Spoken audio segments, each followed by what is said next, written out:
Assalamualaikum warahmatullahi wabarakatuh. Selamat pagi sedulur Margono dimanapun Anda berada. Salam sehat untuk kita semua.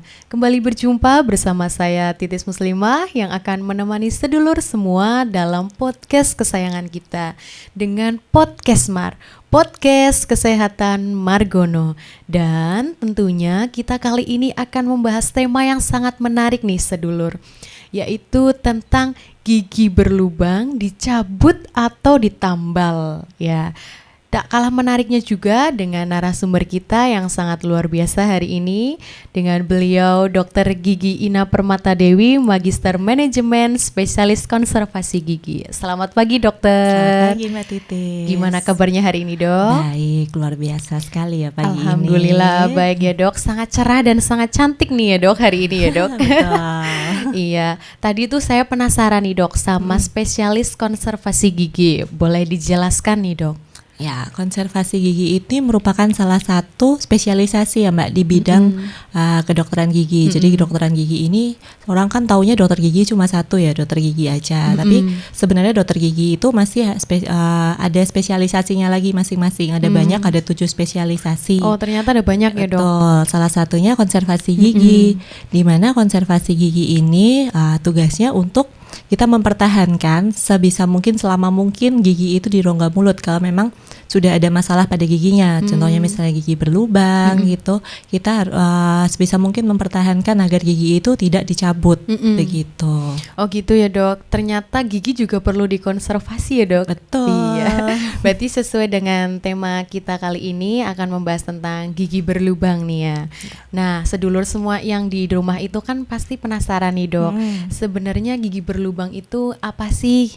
Oke, gigi berlubang itu adalah suatu kerusakan di jaringan gigi. Nah, ini mungkin saya terangin pakai model ya. Boleh, Nah, biar lebih jelas nih. betul. Nah, jaringan, jadi seperti kita ketahuin ya, gigi itu kan ada bagian paling luarnya itu yang keras, yang putih yang sering kita lihat itu yang namanya email. Jadi biasanya gigi berlubang itu dimulai dari bagian email, terjadi kerusakan di email giginya, bagian yang putih ini. Kemudian apabila si kerusakan ini tidak dirawat atau tidak lakukan intervensi, bisa jadi si gigi berlubang ini akan semakin dalam, kerusakannya akan semakin parah. Terus sebelum giginya itu terjadi ada pelubangan ya dok, pasti kan ada penyebabnya nih. Betul. Dan ada tanda gejalanya juga nih dok, boleh dijelaskan nih? Oke, jadi penyebab utamanya gigi berlubang itu ada 4 faktor sebenarnya. Yang pertama itu faktor dari makanannya, kemudian dari host atau lingkungan sekitar rongga mulutnya, kemudian ada bakteri dan ada waktu. Jadi ketika seseorang atau misalnya sedulur Margono sekalian ini mengkonsumsi makanan manis atau makanan yang kita makan itu kan gigi itu sudah banyak bakteri di dalam rongga mulut kita ya kan.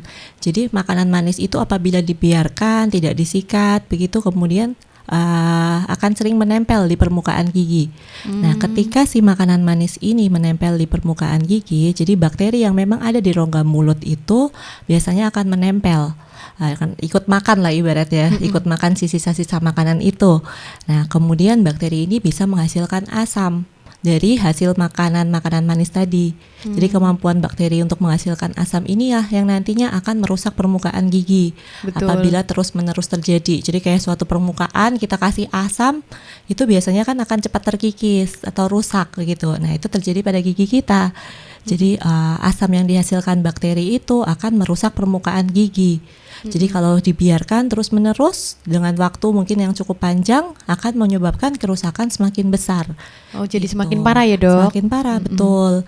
Jadi kalau awalnya mungkin kerusakan cuma di bagian email tadi ya, yang bagian putih-putih itu, kadang kita bisa ngelihat nih lubang giginya belum kerasa, mungkin cuma kalau kita ngaca nih kadang-kala wah di gigi saya kok ada hitam-hitam atau di gigi saya kok ada warna putih-putih, itu merupakan salah satu tanda awalnya dari gigi berlubang. Tapi mungkin di awal itu tidak ada gejala yang dirasakan. Nah, semakin lama semakin tidak dirawat itu biasanya kan bakteri terus ya, tadi asamnya terus-menerus diproduksi, jadinya dia bisa semakin dalam lubangnya. Dari yang tadinya cuma di bagian email yang putih tadi, lama-kelamaan bisa semakin dalam sampai ke bagian yang lebih dalam lagi nih, ini yang di dalam giginya kan ini email, di dalamnya ada dentin. Ini semakin ke sini biasanya yang dirasakan oleh pasien itu adalah linu. Jadi Ngilu kalau ya dok ya? betul, jadi kalau misalnya sedulur minum es gitu atau makan yang manis-manis sudah ngerasa di giginya linu, Oh jadi ngilu. bikin giginya ngilu. Betul. Salah satu penyebabnya itu ya dok? Betul. Jadi gejalanya ngilu itu biasanya sudah sampai ke yang namanya dentin gitu. Nah, apabila ini nggak dirawat lagi nih Mbak, biasanya kan masih linu-linu aja, habis makan es tuh hilang linunya gitu kan. Dibiarin lagi, lama-kelamaan bisa sampai ke dalam lagi, sampai ke saraf giginya. Ini saraf giginya ya, bagian saraf giginya. Nah, ini biasanya pasiennya udah mulai nih nyut-nyutan. Kalau misalnya malam tidur, giginya senut-senut nih. Kalau malam-malam kan gitu sering ya. dok? Seringnya malam-malam karena ya sensitif juga terhadap dingin. Jadi udah ada kerusakan di sarafnya. Gitu. Oh, gitu. Jadi sering nyut-nyutan. Nah, dibiarin lagi nih nyut-nyutan, minum obat atau apa, dibiarin lama-kelamaan giginya tuh mati. Karena kan bakterinya sudah sampai ke saraf, itu biasanya kalau dibiarkan tanpa perawatan apapun giginya menjadi mati. Nah kadangkala di saat itu sudah nggak berasa apa-apa pasiennya, tapi tiba-tiba nanti sering rasa buah pipinya tiba-tiba bengkak. Betul. Atau ada kayak benjolan, ada biasanya sering ada bisulnya, kok gusi saya muncul kayak bisul. Nah itu biasanya tanda-tandanya giginya sudah mati. Atau kadangkala juga dok gigi saya kok warnanya kehitaman. Nah itu biasanya juga tanda-tanda giginya sudah mati karena lubang gigi yang dibiarkan, yang tidak dilakukan perawatan apapun begitu. Jadi itu salah satunya giginya ngilu ya dok ya. Nah sedulur yang ada di rumah ini kan biasanya kalau giginya ngilu itu kan pakai pasta gigi nih dok. Kan ada pasta gigi yang peredam ngilu kayak gitu ya dok ya. Itu sebenarnya bisa baiki atau malah jadi memperburuk nih dok? Ya kalau soal pasta gigi itu pasti penting ya untuk kita sikat gigi. Iya betul. Karena tidak boleh sikat gigi tanpa pasta gigi juga ya. Karena pasta gigi ini mengandung biasanya fluor yang memang baik untuk gigi, untuk memperkuat gigi juga. Nah untuk soal linu biasanya tergantung dulu kan Mbak linunya dari mana.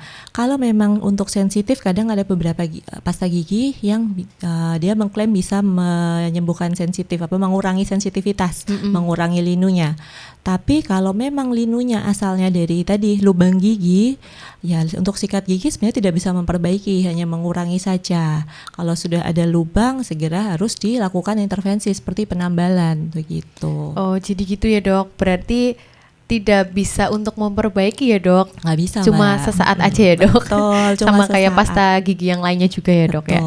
Kalau misalkan untuk perawatannya nih dok, kadang kan ada yang giginya berlubang, terus giginya bau, kemudian ada yang pipinya bengkak, gusinya bengkak gitu dok. Itu kan kayak nggak estetik gitu dok dipandang.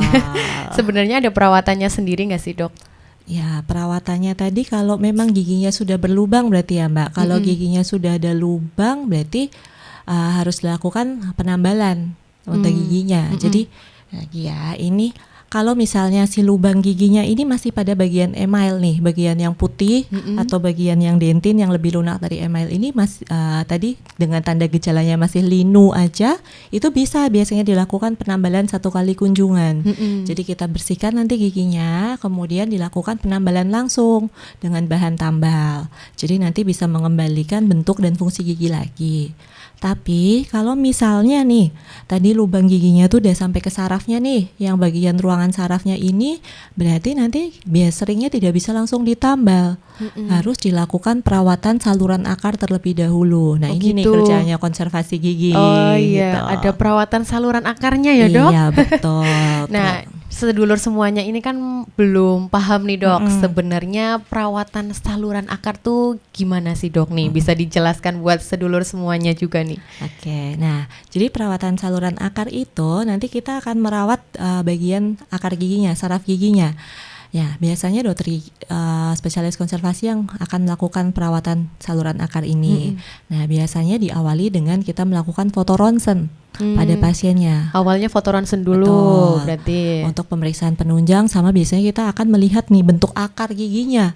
Karena akar gigi orang itu beda-beda, ada yang misalnya 2, ada yang 3, kita harus melihat dari anatomi gigi itu tersebut. Makanya sering kenapa datang, loh ini kenapa harus segala disuruh ronsen gitu. Karena memang kita harus melihat anatomi giginya itu seperti apa. Kemudian setelah dilakukan ronsen, biasanya kita akan mulai perawatan saluran akarnya dengan kita membersihkan dalam saluran akarnya ini.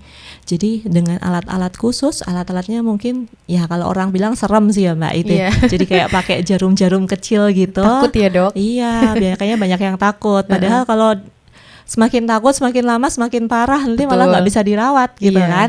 Jadi kita lakukan tadi dengan jarum-jarum kecil itu masuk ke dalam saluran akar giginya dengan alat khusus gitu.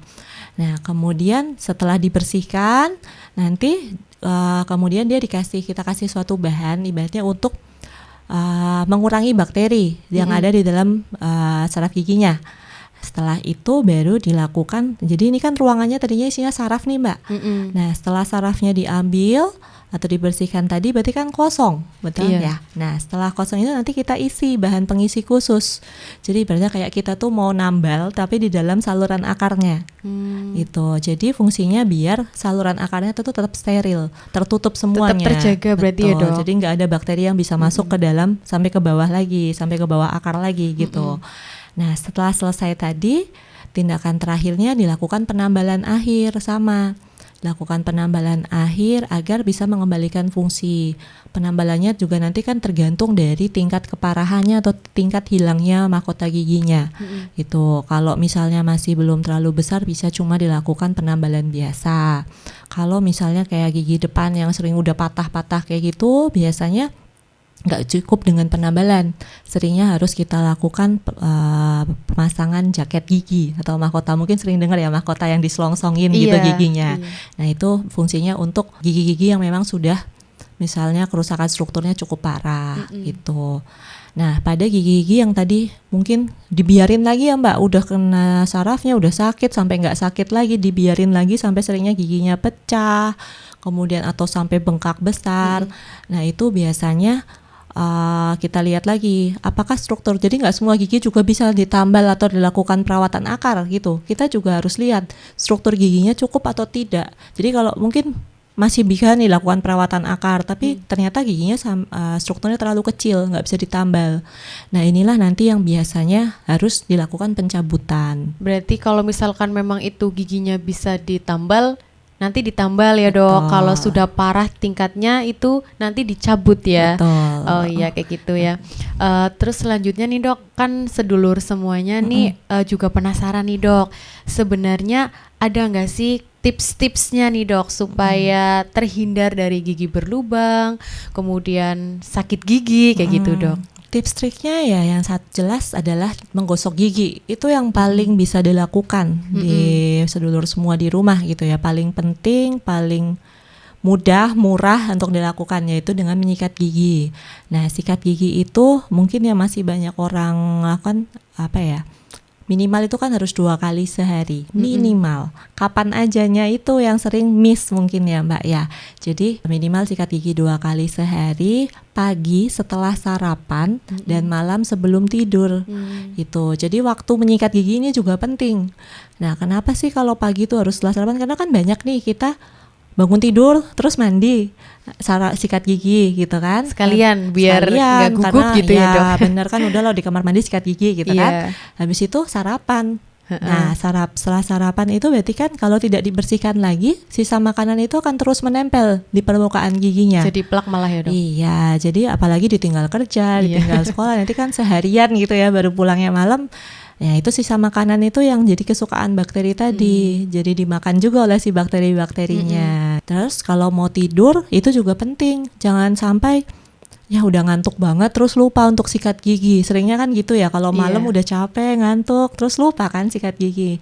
Nah itu nanti juga bisa menyebabkan gigi berlubang juga kalau kita sering lupa untuk sikat gigi. Karena kan sisa kita habis makan malam nih, terus habis itu ditinggal untuk tidur langsung, berarti kan sisa makanan banyak yang ada di rongga mulut. Berarti memang harus makan makanan yang bergizi, jangan yang kebanyakan yang manis, jangan makan makanan yang asam juga kayak gitu ya, Dok. Makanan manis sama asam itu kesukaannya bakteri pokoknya. Iya.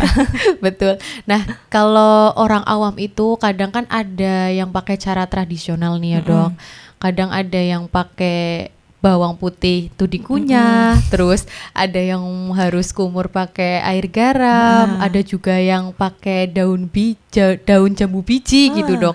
Sebenarnya itu bisa nggak sih, Dok, buat mengatasi gigi berlubang atau nyeri pada gigi gitu? Ya, nggak enak yang jelas ya Mbak, caranya makan bawang putih nanti bikin mulutnya bau malah ya, nggak enak ya, betul. Nah, sebenarnya apa ya, itu banyak mitos-mitos di masyarakat memang ya, yang dikumur air garam kayak gitu. Cuma ya sebenarnya hal itu hanya untuk air garam ya, terutama dia biasanya memang hanya untuk mengurangi peradangan aja biasanya, fungsinya begitu. Tapi dia tidak akan menyelesaikan masalahnya gigi malah berlubang. Memperburuk, Dok. Tuh, yang perburuk ya mungkin ya, apalagi kalau dari bawang putih lah, daun jambu. Itu malah ya sampai sekarang belum ada penelitian yang benar-benar mengkonsumsi langsung itu akan menjadikan jadi sembuh gitu, enggak juga, karena biasanya kerusakan pada gigi itu sulit diperbaikin lagi kalau memang tidak ada intervensi di dokter gigi, misalnya ditambal atau apa, biasanya tidak akan kembali gitu, nggak akan kembali utuh lagi gitu.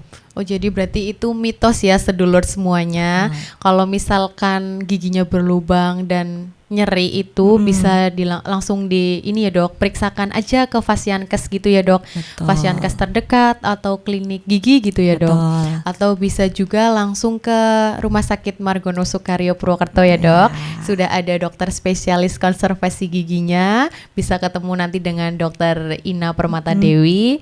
Jadwalnya hari apa nih, Dok? Hari Senin sama Kamis. Hari Senin sama Kamis. Kemudian di Poli VIP-nya hari Sabtu. Jamnya nih, Dok, biar sedulur semuanya nih tahu nih kalau di Rumah Sakit Margono Soekario itu dari jam berapa sampai jam berapa? Kalau di Margono mulai dari jam 8 sampai selesai, sampai ya, pasiennya habis gitu. Kalau yang VIP nih, Dok, VIP-nya dari jam 8 sampai jam 10 pendaftaran terakhirnya gitu. Nah, jadi sedulur semuanya sudah tahu nih kalau misalkan nanti mau memperbaiki gigi yang berlubang atau memperbaiki gigi yang ngilu, bisa langsung datang ke Rumah Sakit Margono Soekario Purwokerto di hari Senin dan hari Kamis. Dari jam 8 sampai dengan selesai. Kalau yang untuk VIP bisa ke Pavilion ya, Dok, geriatri ya, Dok. Geriatri, betul. Hari Sabtu jam 8 sampai jam 10. Kayak gitu. Semuanya di cover BPJS ya, Dok? Ya, untuk tindakan perawatan saluran akar ataupun penambalan sederhana masih di cover oleh BPJS. Jadi jangan khawatir. Kalau memang sakit gigi, periksa aja ke vaskes pertamanya atau klinik terdekat atau dokter gigi yang terdekat. Nanti biasanya kalau memang sudah tidak bisa diatasi, akan dirujuk ke spesialis konservasi untuk mempertahankan gigi tersebut. Dan di Margono sudah ada nih dokter spesialis konservasi giginya, kayak gitu ya, Dok. Nah, terus tadi kan ngomong-ngomong tentang ini, Dok, perawatan giginya nih, Dok. Kalau di rumah kan ada yang menggosok gigi kayak gitu ya, Dok. Sehari 2 kali minimal, pagi pagi sesudah makan dan malam sebelum tidur. Boleh nih, Dok, kan udah bawa alat peraganya, didemonstrasikan nih bagaimana sih cara menggosok gigi yang benar nih, supaya sedulur Margono yang ada di rumah nih tahu bagaimana sebenarnya yang benar kayak gitu. Kan kebanyakan salah ya, Dok. Buru-buru gitu. Iya, betul. Ini ya, Mbak, ini gigi nih ya. Yang pertama kita harus perhatikan yaitu pemilihan sikat gigi. Ya, penting ya, Dok? Penting juga, karena kita harus memilih sikat gigi yang bulunya lembut. Jangan yang kadang kan ada orang nih yang ngerasanya kalau bulu sikatnya yang besar-besar kemudian keras itu lebih kerasa bersih. Nah, tapi itu justru nanti akan merusak dari gusinya. Jadi harus kita perhatikan juga pemilihan sikat gigi yang baik. Jadi yang mungkin bulu sikatnya yang lembut, itu yang penting. Nah, kemudian jangan lupa memakai pasta gigi apapun yang memang mengandung fluor. Ya, kemudian kita sikat giginya. Nah, cara menyikat gigi itu kan kadang jangan kayak nyikat baju yang terlalu kenceng gitu ya kan. Seringnya kalau nggak bersih itu nggak kenceng nggak bersih. Iya. Nah, tapi salah. Jadi kita harus menyikat gigi itu pelan-pelan dengan gerakan yang lembut. Jadi dari gusi ke gigi. Ini gerakan yang penting juga, dari atas ke bawah, dari gusi ke gigi. Kadang ada yang dulu masih gini ya sikat giginya Iya, ya. betul ya. Nah, tapi kebanyakan kayak gitu, Dok. betul, kebanyakan cuma yang penting giginya tersikat. Tapi yang betul itu adalah dari arah gusi ke gigi. Seperti ini, dari gusi ke gigi, yang bawah juga dari gusi ke gigi. Kenapa? Agar makanan-makanan yang terselip di sekitaran sela-sela gusi gigi ini itu dan terbawah. bisa turun ke bawah, begitu. Nah, kemudian kalau sudah bagian depannya ini, kita langsung ke bagian dalam. Bagian dalam itu kita gosoknya dari luar dari dalam keluar. Ya, biar makanan itu bisa keluar dari misalnya gigi yang paling ujung itu bisa keluar juga ke depan gitu. Ya biasanya kan juga rada susah nih ya, Dok, kalau gigi geram digosok gitu ya, Dok. Iya, kita harus mulai belajar mengubahnya gitu. Jadi dari ujung belakang ke depan. Kemudian sisi bagian dalam ini juga penting untuk disikat. Kadang yang disikatnya yang kelihatan aja kan. Tapi jangan lupa kita harus menyikat bagian-bagian yang sini. Jadi bagian dalam ini dari gusi ke gigi juga kayak dicungkil-cungkil gitu. Gitu. Kemudian juga bagian yang sini ini bisa, kalau sulit nih biasanya kayak ini. Kayak Ipin Upin kalau yang sikat gigi diputar-putar ini juga boleh kalau memang sulit gitu. Jadi intinya jangan digosok seperti ini, jangan digosok giginya aja, tapi harus gusinya ikut digosok sedikit. Tapi tadi harus bulu sikatnya yang lembut. Kalau enggak nanti gusinya ikut rusak. Gitu. Betul. Jadi ini ya, Dok, jadi lecet gitu ya, Dok. Iya, dan ini jadi banyak kan gusinya terkikis, Mbak, terangkat. Jadi banyak orang tuh gusinya pada naik.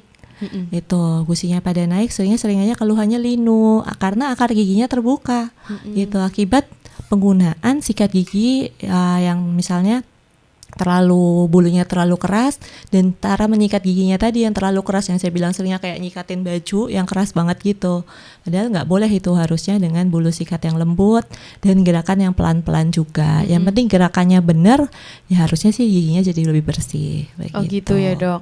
Oh ternyata menyikat gigi yang benar itu perlu ya, Dok? Perlu sekali. Buat ketahanan giginya juga ya, Dok. Nah, tadi kan kita sudah membahas tentang kesehatan gigi gitu ya, Dok.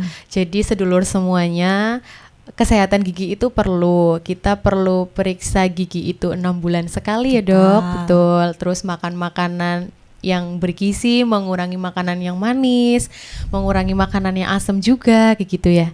Nah, boleh nih, Dok, buat sedulur Margono nih, ada nggak pesan-pesan atau closing statement kayak gitu, Dok? Ya, pesan-pesannya pada sedulur Margono, yang penting jangan lupa gosok gigi.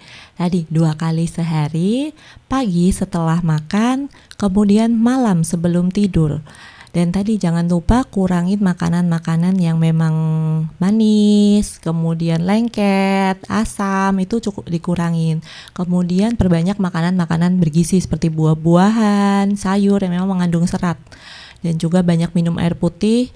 Kemudian boleh berkumur setelah misalnya makan untuk mengurangi sisa-sisa makanan di rongga mulut. Kemudian yang penting lagi, jangan lupa periksa ke dokter gigi 6 bulan sekali. Karena hal itu sangat penting untuk periksa kita, dokter gigi dapat memeriksa kondisi rongga mulut gitu. Karena dalam waktu 6 bulan kita bisa melihat mungkin tadi yang gigi-gigi yang belum bergejala tapi sudah mulai ada tanda-tanda gigi berlubang, bisa kita intervensi dari awal sehingga tidak harus sampai dilakukan perawatan yang berulang-ulang kali. Jadi cukup misalnya kita intervensi pemberian penguat gigi seperti fluor, atau kita bisa lakukan penambalan yang sederhana. Jadi yang jelas akan menghemat waktu para sedulur sekalian, juga akan menghemat biaya juga tentunya. Karena kita hanya misalnya lakukan intervensinya sekali saja, begitu. Oh jadi gitu ya, Dok. Terima kasih untuk sharingnya, mudah-mudahan bermanfaat nih bagi sedulur Margono semuanya. Terima kasih juga Mbak Titis atas kebersamaannya hari ini, dan terima kasih juga sedulur Margono. Semoga ini dapat bermanfaat untuk sedulur Margono semuanya. Akhir kata, saya Titis bersama Dr. Ina pamit undur diri. Terima kasih. Assalamualaikum warahmatullahi wabarakatuh.